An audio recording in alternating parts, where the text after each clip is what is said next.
विद्युत धारा का ऊष्मीय या तापीय प्रभाव, ठीक है ना, ध्यान लगाना। लास्ट क्लास रहेगी आपकी ये और खत्म हो जाएगा अभी पूरा पार्ट, ठीक है ना, इंपॉर्टेंट है, यहां से भी छोटे छोटे क्वेश्चन बन सकते हैं अपने। तो देखो विद्युत धारा का ऊष्मीय या तापीय प्रभाव किसे कहते हैं, ध्यान से सुनो। जब किसी चालक तार में विद्युत धारा प्रवाहित की जाती है तो उस चालक तार में ऊष्मा उत्पन्न होती है, अर्थात वह गर्म हो जाता है। इस प्रभाव को क्या कहते हैं, विद्युत धारा का ऊष्मीय या तापीय प्रभाव। ध्यान से सुनो, जब किसी चालक तार में विद्युत धारा प्रवाहित की जाती है तो वो उस चालक तार में क्या उत्पन्न होती है, ऊष्मा, मतलब वो गर्म हो जाता है। इस प्रभाव को विद्युत धारा का ऊष्मीय या क्या कहते हैं, तापीय प्रभाव कहते हैं। समझ में आ गई परिभाषा। अब देखो विद्युत धारा के तापीय या ऊष्मीय प्रभाव पर बहुत सारे उपकरण काम करते हैं। कौन कौन से उपकरण काम करते हैं, विद्युत हीटर देखा है, हीटर किस पर काम करता है, विद्युत धारा के ऊष्मीय प्रभाव पर। अब विद्युत हीटर में जो स्प्रिंग लगी होती है उसका प्रतिरोध क्या होता है, ज्यादा प्रतिरोध होने के कारण वो इलेक्ट्रॉन को आगे बढ़ने नहीं देता, और इलेक्ट्रॉन अगर वहीं रुक जाएंगे तो क्या पैदा करेंगे, ऊष्मा पैदा करेंगे, और ऊष्मा पैदा करेंगे तो ऊर्जा देंगे और वो गर्म हो जाएगा। विद्युत हीटर हो गया, विद्युत इस्त्री हो गई, विद्युत इस्त्री मतलब प्रेस भी किस पर काम करती है, विद्युत धारा के ऊष्मीय प्रभाव पर, है ना। दूसरा विद्युत गीजर हो गया, विद्युत गीजर जानते हो, बाथरूम में लगा रहता है, उस रोड को तो इमर्सन रोड बोलते हैं, जो पानी गर्म करने में भी सर्दियों में काम आती है, इमर्सन रोड हो गई। इसके अलावा ये विद्युत बल्ब हो गया, है ना, विद्युत टोस्टर हो गया, और भी हेलोजन हो गई, और भी कई उदाहरण हम देख सकते हैं विद्युत धारा के कौन से प्रभाव पर, ऊष्मीय प्रभाव पर। मुझे उम्मीद है बेटा आपको समझ में आ रहा है, समझ में आ गया। अब ध्यान लगाओ, समझ में आ गया क्या है परिभाषा, क्या है बताओ। यदि किसी चालक तार में विद्युत धारा प्रवाहित की जाती है तो चालक तार क्या उत्पन्न करता है, ऊष्मा उत्पन्न करता है। क्या उत्पन्न करता है, इसे विद्युत धारा का ऊष्मीय या तापीय प्रभाव कहते हैं। इस पर काम करने वाले उपकरण विद्युत हीटर है, विद्युत इस्त्री है, विद्युत गीजर है ना, टोस्टर है, इमर्सन रोड है, विद्युत बल्ब है, ये सभी विद्युत धारा के ऊष्मीय या तापीय प्रभाव पर कार्य करते हैं। अब ध्यान से सुनो, विद्युत धारा के तापीय या ऊष्मीय प्रभाव के कारण जो ऊष्मा उत्पन्न होती है उसकी गणना करनी है। तो देखो यहां पर उत्पन्न ऊष्मा की गणना, उत्पन्न ऊष्मा की क्या करेंगे, गणना करेंगे कि कितनी ऊष्मा उत्पन्न हुई। इसके लिए हम फॉर्मूला बना रहे हैं, तो ध्यान लगा के समझोगे तो आसानी से समझ में आएगा, अन्यथा कुछ भी समझ में नहीं आएगा। ध्यान से सुने क्या है, उत्पन्न ऊष्मा की गणना करनी है, किसके कारण, विद्युत धारा के ऊष्मीय प्रभाव के कारण जो ऊष्मा उत्पन्न हुई है उसकी गणना करनी है। देखो क्या लिखोगे पहले, माना एक विशुद्ध प्रतिरोध को एक बैटरी से जोड़ा गया है, एक विशुद्ध प्रतिरोध है उसको कैसे जोड़ा गया है, एक बैटरी से। इस तार का प्रतिरोध R है, तार का प्रतिरोध क्या है, R, तथा इसमें प्रवाहित धारा क्या है, I। प्रतिरोध तो क्या है R, धारा क्या है I, वह इसके सिरों पर उत्पन्न विभवांतर क्या होगा, V। ये तीन चीजें होगी। अब ध्यान से सुनो आगे, यदि तार T समय में क्यों आवेश प्रवाहित करता है, यदि पहले तो जो मैंने बताया वो लिखोगे, है ना। अब यदि तार T समय में क्यों आवेश क्या करता है, प्रवाहित करता है, ध्यान से समझना रहे। आवेश के प्रवाह की दर को ही तो क्या कहते हैं, विद्युत धारा कहते हैं। तो कोई तार मान लीजिए T समय में यानी कि निश्चित समय में कितने आवेश प्रवाहित करता है, क्यों आवेश प्रवाहित करता है, ठीक है। तो बताओ, हम विभवांतर पढ़ के आ रहे थे, आवेश, है ना, विभवांतर पढ़ के आ रहे थे, क्योंकि हमें क्या किसकी गणना करनी है, ऊष्मा की। और जब हमने विभवांतर पढ़ा था तो उसमें क्या था, विभवांतर में कि विद्युत क्षेत्र के एक बिंदु से दूसरे बिंदु तक ले जाने के लिए प्रतिकर्षण बल के विरुद्ध किया गया कार्य क्या कहलाता है, विभवांतर कहलाता है। यानी कि हमने क्या पढ़ा था, V बराबर W/Q। अब मैंने ये क्यों लिया, क्योंकि हमें किसकी गणना करनी है, ऊष्मा। और बेटा जो ऊष्मा या ऊर्जा ये कार्य के बराबर होती है, किसके बराबर होती है, क्योंकि भाई जितना कार्य करोगे उतनी तो ऊष्मा खर्च होगी, आप जितना कार्य करोगे उतनी ऊष्मा खर्च होगी, है ना। कोई भी उपकरण, मशीनी उपकरण देख लो, ट्यूबवेल है, वो जितना कार्य करेगी उतनी क्या खर्च होगी, बिजली, ऊष्मा। जैसे अपन जितना बल्ब जलाएंगे उतनी तो क्या खर्च होगी, ऊष्मा। समझ में आ रही है बात। तो ऊष्मा और कार्य एक होता है, इसलिए हमने ये फॉर्मूला यहां पर यूज करना है। बात समझ में आई क्या? अब देखो यहां से हमें किसका मान निकालना है? कार्य का। कार्य को हम क्या कह सकते हैं? ऊष्मा कह सकते हैं ना, क्योंकि दोनों बराबर है। तो इसका मान निकालना है तो ये भाग में तो काय में आ जाएगा? गुणा में। तो बताओ W बराबर क्या हो जाएगा? V into Q. V into Q. अब हमें पता है कि स्रोत द्वारा एक समय में जो निवेशित उक्त ऊष्मा ऊर्जा की जो है वही क्या होती है? ऊष्मा। तो ये H, ये W किस में बदल जाएगा? H में, ऊष्मा में बदल जाएगा ना। समझ में आ रहा है क्या? हमने कहा यदि एक तार में T समय में Q आवेश प्रवाहित होते हैं, अगर T समय में Q आवेश प्रवाहित होंगे तो आवेश के प्रवाह की दर को क्या कहते हैं? विद्युत। और विद्युत धारा प्रवाहित होगी तो उसके सिरों पर क्या पैदा होगा? विभवांतर। और वो विभवांतर क्या होता है? W बटा Q। हमें ऊष्मा की गणना करनी है, मतलब W की गणना करनी है। तो अब ये भाग में तो इधर गुणा में लिया है। अब यहाँ एक लाइन लिख सकते हो आप चाहो तो, स्रोत द्वारा एक समय में निवेशित उक्त ऊष्मा या ऊर्जा है ना, उक्त ऊर्जा ही ऊष्मा में परिवर्तित होती है। उक्त ऊर्जा ही किस में परिवर्तित होती है? ऊष्मा में परिवर्तित होती है। कहने का मतलब ये यूं कहना चाह रहा है कि ऊर्जा या ऊष्मा को आप कार्य कह सकते हो। तो बताओ ये कार्य किस में बदल जाएगा? ऊष्मा में, H में। अब आगे देखो बराबर। अब बेटा इन दोनों को चेंज कर लेंगे हम। V को तो चेंज कर लेंगे ओम के नियम से। तो बताओ चूंकि V बराबर क्या होता है? IR। और Q को चेंज कर लेंगे हम। शुरू में सूत्र पढ़ा था हमने धारा का सूत्र पढ़ा था ना।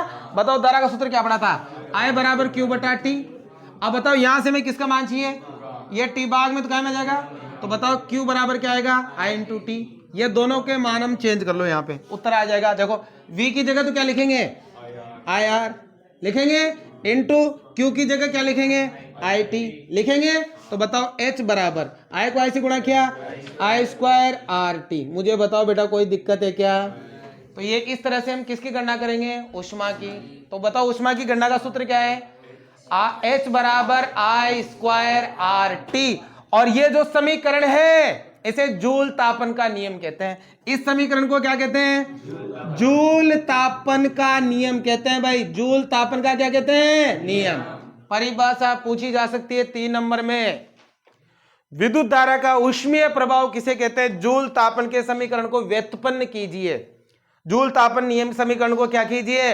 व्युत्पन्न कीजिए। अच्छी तरह से पढ़ के जाना, कोई वो बिल्कुल आसान है, ठीक है ना। जो मैंने ऊपर डिटेल बताई थी, माना एक विशुद्ध प्रतिरोध को एक बैटरी से जोड़ा जाता है।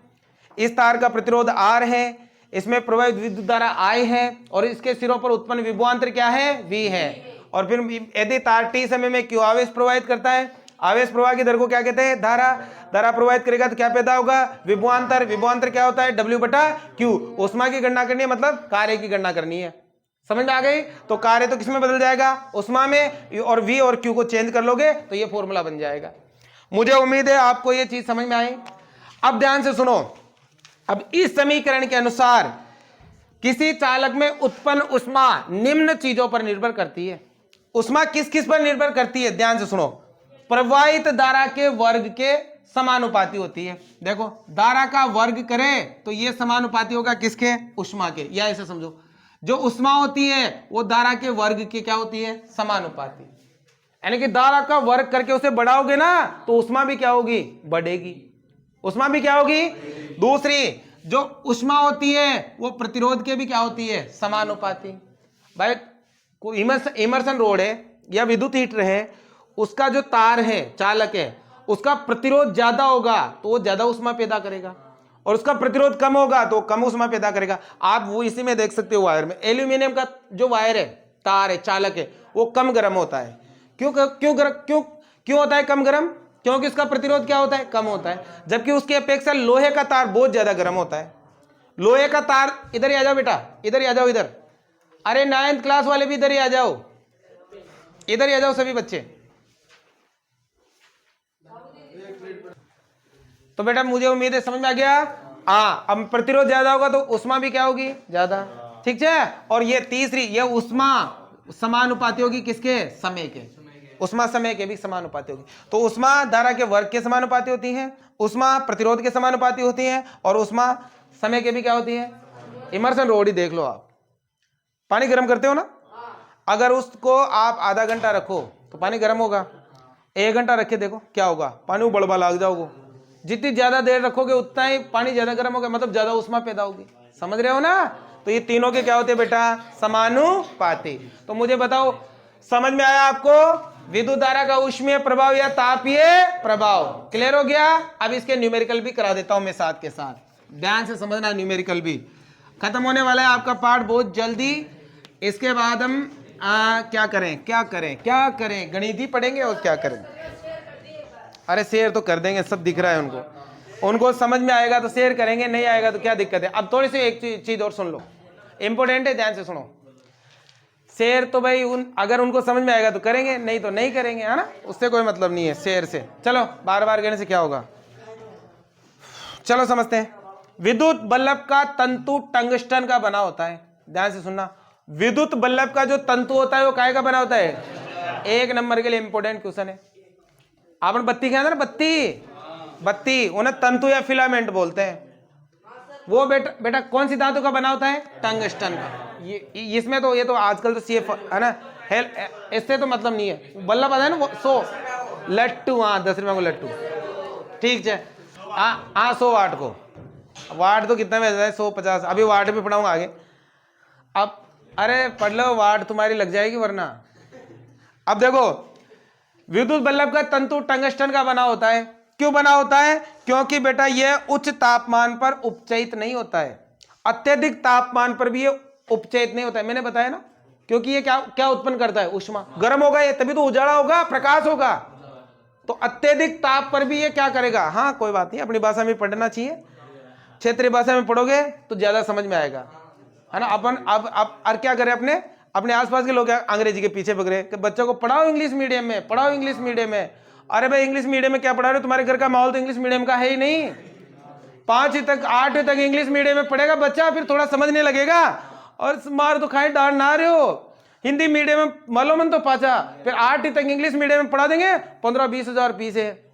और फिर 9वीं में इंग्लिश मीडियम में रखेगा उन्हें वापस। अब इंग्लिश मीडियम में रखेगा तो 9वीं में भी फिर टोल का टोल ही, है ना? बच्चे का भविष्य खराब। इसलिए अपनी मातृभाषा में पढ़ो, इंग्लिश के पीछे दौड़ना नहीं है। इतनी क्वालिटी बना लो कि अगर हम विदेश में बिजनेस करें ना तो विदेश वाले को हिंदी सीखनी पड़े अपन से बातचीत करने के लिए। अपने को अंग्रेजी की आवश्यकता नहीं है, वो सीखे हिंदी अपन से बातचीत करने के लिए। या फिर कोई वो क्या रखते हैं, असिस्टेंट नहीं, वो बोलने वाला ट्रांसलेटर, या फिर ट्रांसलेटर अपने पास ट्रांसलेटर हो के बोल ये क्या बोल रहा है, देखे बातचीत कर रहा है, बता अपने को बता। अपन क्यों सीखेंगे अंग्रेजी? नहीं सीखनी अपने को, ठीक है ना? हिंदी में पढ़ो और अपनी मातृभाषा में पढ़ो, ठीक है ना? मोदी जी कहाँ बोलते हैं? नहीं बोलते ना। कहाँ अमेरिका की संसद में बोलेंगे, कहाँ भी बोलेंगे? बेदरा के सीना तान के हिंदी में बोलेंगे।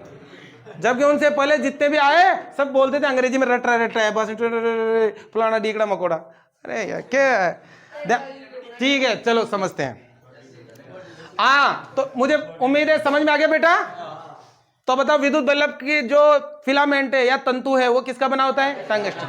आपने बत्ती के दिया, क्यों बना होता है? क्योंकि अत्यधिक ताप पर भी उपचयित नहीं होता है। दूसरा बेटा इसका गलनांक उच्च होता है, और गलनांक होता है 3380 डिग्री सेल्सियस।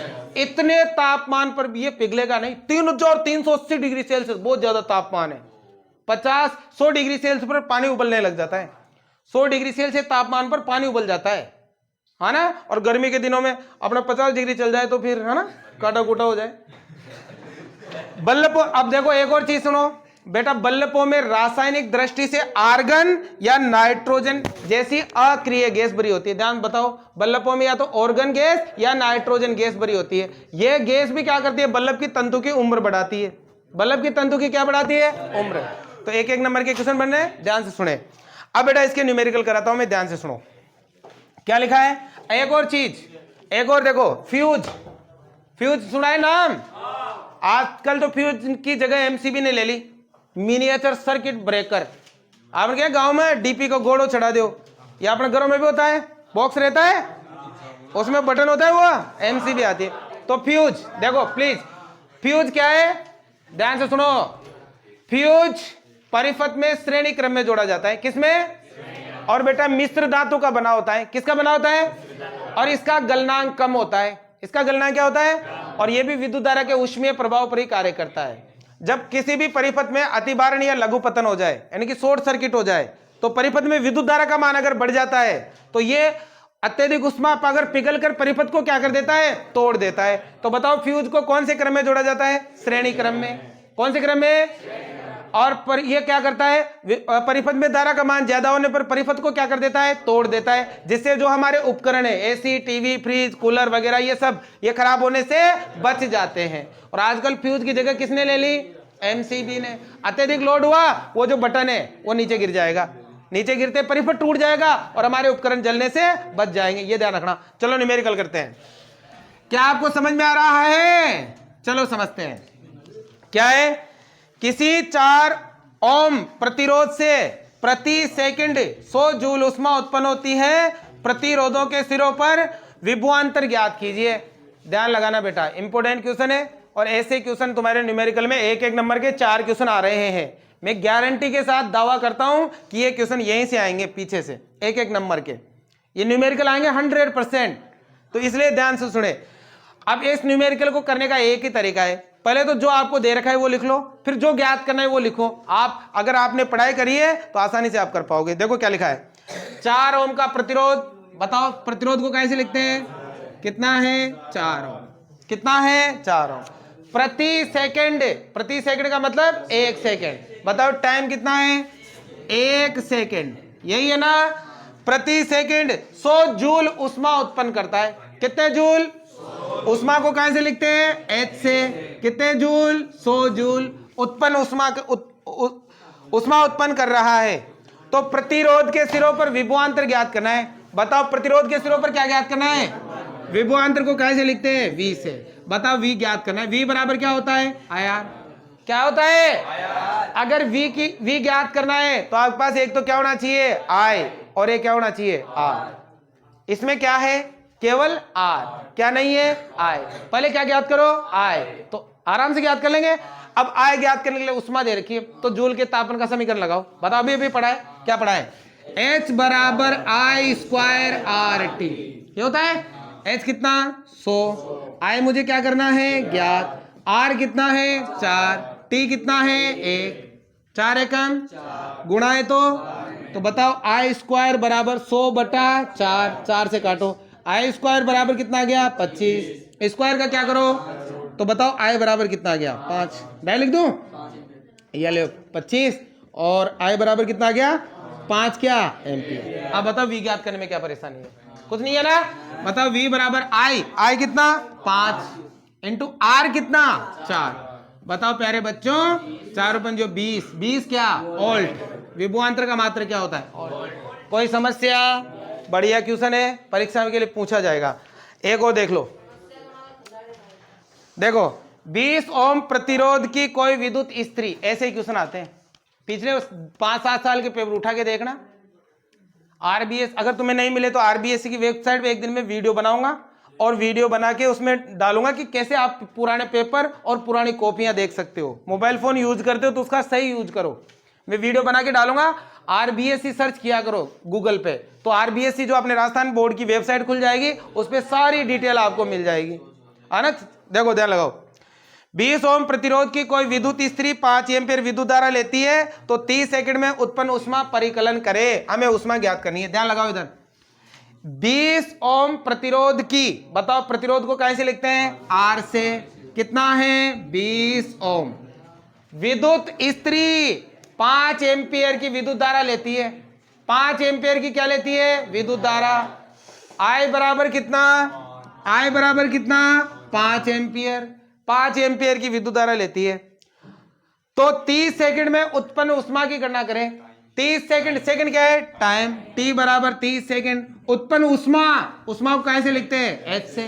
H बराबर क्या होती है? I square RT। ये होता है, अभी पढ़ा है। I कितना? 5 का स्क्वायर। R कितना? 20 इंटू T कितना? 30 गुणा करो। 5 25 और 25 दूनी 50 और 50 और 1500 कितना हो गया? 1500। और ऊष्मा की इकाई जूल। उष्मा की, अच्छा हाँ 15,000 जूल, ठीक है, ये 2010 वहां से 15,000 गुणा कर लेना तुम लोग, कितने हो गए 15,000 जूल। कोई समस्या? तो मुझे बताओ विद्युत धारा का ऊष्मीय प्रभाव समझ में आ गया। अब बेटा एक बची है विद्युत शक्ति और एक बची है विद्युत ऊर्जा, ये भी हम क्लियर कर ही लेते हैं साथ के साथ, समझ में आ गया ना। देखो बेटा विद्युत शक्ति ध्यान से समझना क्या है, किसी विद्युत उपकरण के द्वारा कार्य करने की जो दर है वो क्या कहलाती है, विद्युत शक्ति। शक्ति किसे कहते हैं, केवल शक्ति तो पढ़ाया होगा, कार्य करने की दर को क्या कहते हैं, शक्ति कहते हैं। पावर कैसे लिखते हैं, पी से, कैसे लिखते हैं, पी से। आप में कितनी क्षमता है पढ़ने की, वो आपकी शक्ति है। आप में काम करने की कितनी क्षमता है, वो आपकी शक्ति है। मुझ में काम करने की कितनी क्षमता है, पढ़ाने की कितनी क्षमता है, वही। इस मोबाइल में इसको चलने की कितनी शक्ति है ना, बैटरी कितनी चल सकती है, वही शक्ति है ना। तो ध्यान से सुनो, किसी विद्युत उपकरण द्वारा विद्युत ऊर्जा खर्च करने की दर को क्या कहते हैं, शक्ति कहते हैं। तो बताओ ध्यान से सुनो, विद्युत शक्ति बराबर क्या होती है, विद्युत ऊर्जा, ऊर्जा बटा समय। ये कहा है हमने, किसी विद्युत उपकरण के द्वारा विद्युत ऊर्जा खर्च करने की दर, और दर को हम कहीं में लेते हैं, समय में। कोई क्या कहते हैं, शक्ति। समझ में आया? बताओ विद्युत शक्ति को कैसे लिखते हैं, पी से, विद्युत ऊर्जा को एच से, समय को टी से लिखते हैं ना। तो देखो P बराबर एच, एच बराबर हमने क्या पढ़ा अभी, एच बराबर क्या पढ़ा, आई स्क्वायर आर टी, ये पढ़ा। तो बताओ एच की जगह क्या लिखूं, आई स्क्वायर आर टी बटा टी, टी से टी, बताओ P बराबर क्या आ गया, आई स्क्वायर आर। एक फॉर्मूला तो ये बन गया भाई शक्ति का। शक्ति क्या है, धारा के वर्ग और प्रतिरोध के गुणनफल के बराबर होती है। यहां से ये चीज हमें सीखने को मिली। अब यहीं से हम दो सूत्र और बनाएंगे शक्ति के, याद रखना। देखो P बराबर हमने प्रतिरोध का सूत्र पढ़ा है, R बराबर क्या होता है, V बटा आई, V बटा आई, ओम के नियम से ये होता है। तो देखो आई स्क्वायर का तो आई स्क्वायर इंटू आर की जगह क्या लिख सकते हो, V बटा आई लिख सकते हो। एक आई से एक आई, P बराबर हो गया V इंटू आई, V इंटू आई, एक सूत्र ये बन गया। बताओ शक्ति क्या होती है, शक्ति विभवांतर और धारा का गुणनफल होती है। विभवांतर और धारा का क्या होती है, गुणनफल। समझ आया? एक सूत्र और बनाएंगे। मैंने यहां किसको चेंज किया था, आर को, अब मैं किसको चेंज करूंगा, आई को। ठीक है, तो बताओ आई बराबर क्या होता है, V बटा आर, आई बराबर क्या होता है, V बटा आर। तो यहां देखो P का तो P कर दो इधर, P का तो P, इसको यहां लेना और चूकी लगा देना, ठीक है, यहाँ हाँ ठीक है।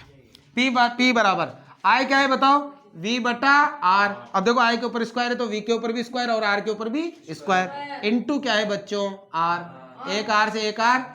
बताओ P बराबर क्या आ गया, V स्क्वायर बटा R। तो बताओ शक्ति के कितने सूत्र बना लिए हमने, 3। सबसे इंपॉर्टेंट ये वाला है, P बराबर V इंटू आई। मुझे उम्मीद है समझ में आ गया होगा, क्लियर है। ये भी शक्ति का सूत्र है, ये भी शक्ति का सूत्र है और ये भी शक्ति का सूत्र है। समझ में आ गया ना, याद रखना अच्छी तरह से। अब एक और ध्यान से सुनो, विद्युत शक्ति का मात्रक, विद्युत शक्ति का मात्रक समझते हैं। विद्युत शक्ति का मात्रक क्या है, यहां से देखो मात्रक निकालो, यहां से निकालो। P बराबर क्या होता है, H बटा टी, ये होता है ना। अब बताओ H क्या है, कार्य या उष्मा, उष्मा का मात्रक जूल, प्रति समय का मात्रक सेकेंड। तो बताओ विद्युत शक्ति का मात्रक क्या हो गया, जूल प्रति, या इसका मात्रक क्या होता है, वाट। क्या होता है, वाट। क्या होता है, वाट होता है। अब देखो वाट की परिभाषा देखो, एक वाट किसे कहते हैं, ऐसे भी लिख सकते हो, एक वाट। एक सेकंड समय में किसी मशीन विद्युत उपकरण के द्वारा एक सेकंड समय में 1 जूल कार्य हो जाए तो उसे क्या कहते हैं, 1 वाट। या फिर यहां से लिख सकते हो, यहां से, यदि किसी परिपथ में या किसी मशीन में 1 एम्पियर की धारा प्रवाहित की जाए और उसके सिरों पर कितना विभवांतर पैदा हो जाए, 1 वोल्ट, तो उसका मान कितना होगा, 1 वाट होगा। समझ में आ गई बात। यहां से कहीं से परिभाषा दे सकते हो आप। समझ में आ गया बेटा। शक्ति के अन्य मात्रक, इसके और भी मात्रक होते हैं, जैसे एक तो होता है किलोवाट। बेटा एक जो किलोवाट होता है ना, 1 किलोवाट, उसमें होते हैं 1000 वाट, यानी कि 10 की घात 3 लिख दो, डायरेक्ट लिख दू क्या, 10⁻³ वाट 1 किलोवाट में। इसके बाद होता है 1 मेगावाट, 1 मेगावाट, और 1 मेगावाट में होता है 10⁻6 वाट। ठीक है, गीगावाट भी होता है आगे। और इसके अलावा एक और होती है शक्ति की इकाई, विद्युत शक्ति की, जिसे कहते हैं एचपी। तुम्हारे नहीं है फिर भी मैं बताता हूं। एचपी कहता है अश्व शक्ति, अश्व शक्ति, घोड़े के समान शक्ति है ना, अश्व शक्ति, हॉर्स पावर। और बेटा 1 वाट में कितना हॉर्स पावर होता है? 746। 1 वाट में कितना हॉर्स पावर होता है? 746 होता है। ठीक है, याद रखना। कोई दिक्कत किसी बच्चे को? समझ में आ गई शक्ति? शक्ति का मात्रक समझ में आ गया? शक्ति का मात्रक क्या है? वाट या जूल प्रति सेकंड, या तो जूल प्रति सेकंड या क्या होता है? वाट होता है। बात समझ आ गई? अन्य मात्रक क्या है? किलोवाट, मेगावाट और गीगावाट भी है, हॉर्स पावर भी है। उल्टा बोल गया मैं। 1 हॉर्स पावर में होता है 746 वाट। ये बोला था ना मैंने, ये तो बोला था क्या? यार 1 वाट में 746 हॉर्स पावर बोला था, ये उल्टा बोल दिया था ना। तो ये ध्यान रखना, 1 हॉर्स पावर में कितना होता है? 746 वाट होता है। क्लियर हो गई बात? और स्वशक्ति कहते हैं ना अपन मोटरों के लिए, किसानों के बच्चे ना अपन 3 HP की मोटर, 5 HP की मोटर, घर पे छोटी मोटर लगाते तो इतने HP की मोटर आती है ना, मच्छी मोटर, है ना। तो वो ध्यान रखना, ये HP का खेल है। हॉर्स पावर, हॉर्स मतलब हिंदुस्तान पेट्रोलियम अलग बात है, वहां नहीं घुसना है तुझे। हिंदुस्तान पेट्रोलियम में बात समझ में आ गई? कह रहे क्वेश्चन करें? अब न्यूमेरिकल देख लो इसका। अरे एक और बच रहा है, ऊर्जा भी बच रही है, उसको भी खत्म करते हैं आज। देखो क्यों न्यूमेरिकल क्या है, ये समझ ले, इंपोर्टेंट न्यूमेरिकल है।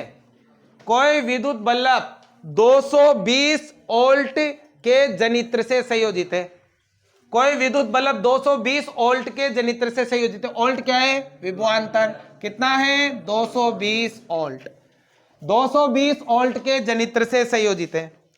यदि बल्ब से 0.5 एम्पियर विद्युत धारा प्रवाहित होती है, बल्ब से कितनी विद्युत धारा? 0.5। विद्युत धारा कहां से लिखते हैं? आई से, वो है 0.5 एम्पियर। तो बल्ब की शक्ति क्या होगी? हमें बल्ब की क्या ज्ञात करनी है? शक्ति।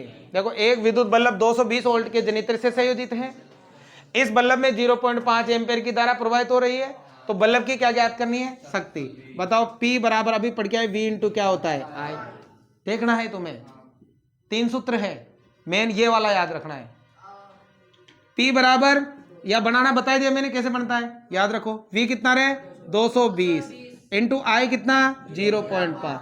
मैंने बताया 0.5 को दुनिया में किसी भी संख्या से गुणा करो, संख्या आधी हो जाती है। 220 का आधा, शक्ति की इकाई वाट। बताओ बेटा कितना वाट है? लट्टू कतरा वाट को जे? 110 वाट को जे। 100 वाट कर रहे थे ना, यो पता चलो लट्टू 110 वाट को जे। यहाँ समझ गया? कोई दिक्कत किसी बच्चे को? एक और देखो, एक न्यूमेरिकल और देखो। हाँ काफी है, देख लेना तुम, गणा है ना। अब लास्ट पॉइंट बचा है विद्युत ऊर्जा, ये भी कर लेते हैं, पार्ट खत्म हो जाएगा आपका। समझ रहे हो क्या बेटा? अब है विद्युत ऊर्जा।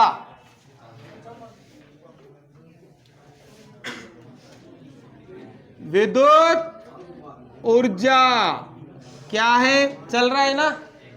चल रहा है नहीं? विद्युत ऊर्जा, ध्यान देना रे।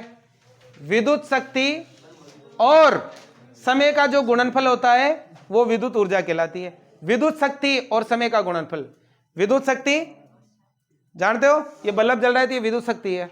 और समय, ये कितने टाइम तक जला, कितने समय तक हमने जलाया। बिल आता है ना अपने घर में बिजली का, बिजली का बिल। अपन अब अगर काम नहीं आता तुरंत चीज को हम क्या कर देते हैं? बंद कर देते हैं। मोटर चल रही है ना, तो वो शक्ति खर्च कर रही है। कितने समय तक चली, दोनों को गुणा कर दो, क्या निकल जाएगी? विद्युत ऊर्जा। तो ध्यान लगाओ, विद्युत ऊर्जा बराबर क्या होता है? विद्युत शक्ति, विद्युत शक्ति इंटू समय, विद्युत शक्ति इंटू समय। तो बताओ विद्युत ऊर्जा का, विद्युत ऊर्जा क्या होती है? विद्युत शक्ति और समय का गुणनफल ही विद्युत क्या कहलाती है? ऊर्जा। बताओ विद्युत ऊर्जा को हम लिखते हैं ई से। ई मतलब एनर्जी। एनर्जी मतलब ऊर्जा। शक्ति को लिखते हैं P से और इनटू समय को लिखते हैं T से। बताओ E बराबर क्या हो गया? P into T। अब मात्रक भी यहां से निकाल सकते हैं। बताओ प्लीज बेटा बात मत करो। अब मात्रक निकाल लेंगे यहां से, विद्युत यहां मात्रक यहीं से देखो, शक्ति का मात्रक वाट और इनटू समय का मात्रक सेकंड। वाट इंटू सेकंड या वाट सेकंड कह सकते हो, वाट इंटू सेकंड या वाट सेकंड। या बेटा ऊर्जा का मात्रक तुम भली बात ही जानते ही हो, क्या होता है? जूल। क्या होता है? और एक जूल की परिभाषा निकाल सकते हो। एक सेकंड समय में कितने वाट शक्ति पैदा हो जाए? 1 वाट। तो उसमें कितनी ऊर्जा खर्च होगी? 1 जूल। ठीक है, वैसे जूल की परिभाषा जरूरत नहीं है। अब एक और इंपॉर्टेंट चीज देखो, विद्युत ऊर्जा के अन्य मात्रक भी होते हैं जिसे हम कहते हैं व्यावसायिक, व्यावसायिक या व्यापारिक मात्रक। ध्यान लगाना रहे, विद्युत ऊर्जा का व्यावसायिक या व्यापारिक मात्रक। अब देखो क्या होता है, ध्यान से सुनो, ये बहुत ही महत्वपूर्ण है। विद्युत ऊर्जा का व्यावसायिक या व्यापारिक मात्रक होता है बेटा किलोवाट घंटा। क्या होता है? किलोवाट घंटा, या शॉर्ट में लिखते हैं KWH, या फिर इसे कहते हैं यूनिट। क्या कहते हैं? यूनिट। हमारे घरों में मीटर लगे हैं लाइट के, उसमें देखना KWH ही दिखेगा आपको। तो वो ऊर्जा का मात्रक व्यावसायिक व्यापारिक मात्रक है, किलोवाट घंटा या क्या कहते हैं? यूनिट कहते हैं। अब देखो यहां से एक क्वेश्चन बनता है, आपसे कहेगा कि 1 किलोवाट घंटा या 1 यूनिट को जूल में बदलो। को किस में बदलो? जूल में बदलो। ठीक है, 1 किलोवाट घंटा या यूनिट को किस में बदलना है? जूल में। तो कैसे बदलेंगे? देखो जूल का मतलब होता है वाट इंटू सेकेंड, वाट इंटू, तो किलोवाट तो किस में बदलना पड़ेगा? वाट में। घंटा किस में बदलना पड़ेगा? सेकंड में। समझ में आ रहा है? तो देखो यहां पर KWH बराबर, तो देखो 1 किलोवाट, किलोवाट तो किस में बदलेगा? वाट में। बताओ 1 किलोवाट में कितने वाट होते हैं? अभी पढ़ा है तो कितना? 1000 इंटू 1 घंटे में सेकंड। बताओ 1 घंटे में 60 मिनट और 1 मिनट में 60 सेकंड, मतलब 3600 कह सकते हैं डायरेक्ट। तो गुणा करो, 1 2 3 4 5 0, 1 2 3 4 5 0, छगना का 36, और क्या आएगा? जूल। आप चाहो तो इसको चेंज कर लो, 36 इंटू 10 कितने? 10 की घात 5। एक और चेंज कर लो, 3.6 लगा लो यार, 10 की घात कितनी बढ़ जाएगी? 6, और क्या आ जाएगा? जूल। तो बताओ बेटा 1 किलोवाट घंटे में कितना जूल होता है? 3.6 इंटू 10 की घात 6 जूल। 3.6 इंटू 10 की घात 6 जूल। मुझे उम्मीद है समझ में आया होगा आपको। समझ में आया? डायरेक्टली याद रख लो या चेंज करके देख लो, क्वेश्चन बन सकता है 1 नंबर का। समझ आ गया? किसी बच्चे को कोई समस्या? अब देखो ये लास्ट वाला क्वेश्चन पर खत्म हो गया सेशन। मतलब इस सेशन क्या, इस ये पार्ट विद्युत जो आपको 7 नंबर 100% दिलाएगा अगर आपने ध्यानपूर्वक समझा है तो। ठीक है ना? अब ये जो क्वेश्चन है तुम्हारे अर्धवार्षिक में भी आया था ना, ये वाला अर्धवार्षिक में आया था ना विद्युत ऊर्जा, ये विद्युत ऊर्जा का। ध्यान से सुनना, वार्षिक में भी पूछा जा सकता है। ऐसा नहीं है कि अर्धवार्षिक में आया हो और वार्षिक में नहीं आया, ऐसा नहीं है, आ सकता है। ध्यान से सुने, हाँ ध्यान से सुनो, हाँ ध्यान सुनो। 400 वाट का कोई विद्युत रेफ्रिजरेटर 8 घंटे प्रतिदिन चलाया जाता है। 400 वाट का कोई विद्युत रेफ्रिजरेटर, ठीक है, आगे कह रहा है 3 रुपए प्रति किलोवाट घंटे की दर से इसे 30 दिन तक चलाने के लिए ऊर्जा का मूल्य क्या होगा? आपके घर में एक फ्रिज है, फ्रिज, रेफ्रिजरेटर मतलब फ्रिज, वो 400 वाट का है, उसकी शक्ति कितनी है? 400 वाट। वो रोज 8 घंटे चलाया जाता है। कितने घंटे चलाया जाता है? 8 घंटे। अब 3 रुपए प्रति किलोवाट की दर से, मतलब 1 किलोवाट का कितना लेते हैं पैसा? 3 रुपए 1 किलोवाट हाउर, है ना, 1 घंटे 3 रुपए लेते हैं। तो कितने दिन चलाना है वो? 30 दिन। अब अपने को 30 दिन चलाने के लिए उसका कितना बिल देना पड़ेगा ये हमें ज्ञात करना है। तो देखो सबसे पहले तो बताओ उसकी शक्ति कितनी है? 400 वाट। एक दिन में कितने घंटे चलता है? तो पहले तो 1 दिन की शक्ति ज्ञात कर लो। 8 चौक 32, 32 हो गई।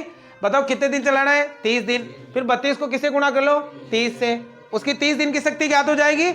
इसको किलोवाट घंटे में बदल लो, वाट है तो किस में बदल लो, किलोवाट घंटे में, और फिर उसे किससे गुणा कर दो, 3 से। 3 रुपए है ना एक किलोवाट घंटे की दर है, तो 3 से गुणा कर दो। तो ध्यान से सुनो, सबसे पहले कैसे लिखेंगे, हम लिखेंगे चूंकि 400 वाट के रेफ्री, ऐसे लिखेंगे ना, रेफ्रिजरेटर के द्वारा प्रतिदिन खर्च की गई विद्युत ऊर्जा, प्रतिदिन खर्च की गई विद्युत ऊर्जा, बताओ प्रतिदिन कितनी विद्युत ऊर्जा खर्च करेगा, शक्ति कितनी है 400, और एक दिन में कितने घंटे चल रहा है 8, 8 चौक 32, 32 क्या वाट घंटा, है ना, वाट घंटा, क्योंकि देखो ये वाट में है और ये 8 घंटे है तो वाट घंटा आएगा। समझ में आ गया। अब एक दिन की हो गई, कितने दिन चला रहे हैं 30 दिन, इसलिए 30 दिन में रेफ्रिजरेटर द्वारा खर्च की गई, डायरेक्ट लिख दो, खर्च की गई विद्युत ऊर्जा, बताओ एक दिन में कितनी खर्च हो रही है 3200, और कितने दिन चलाना है 30, तो गुणा 30 से कर देंगे, गुणा करो 1 2 3 0, 1 2 3 0, 3 दूनी 6, 3 3 9, 96 वाट घंटा, ठीक है, 96 वाट घंटा हो गया। अब हमें क्या करना है, यहाँ जो मूल्य दे रखा है किलोवाट घंटे में दे रखा है, तो इसको किलोवाट घंटे में बदलना है, घंटा तो है, बदलना किसको है वाट को, वाट को किस में बदलना है किलोवाट, 1000 का क्या दे दो भाग, तो बताओ ये बन जाएगा 96,000 बटा 1000, अब बन गया ये किलोवाट घंटा, 3 0 से 3 0, बताओ कितनी 96 किलोवाट घंटा, बताओ 30 दिन में कितनी बिजली खर्च करी उसने 96 किलोवाट घंटा, इतनी ऊर्जा खर्च हो गई। अब बताओ 1 किलोवाट घंटे का कितना पैसा ले रहा है 3 रुपए, चूंकि 1 किलोवाट घंटे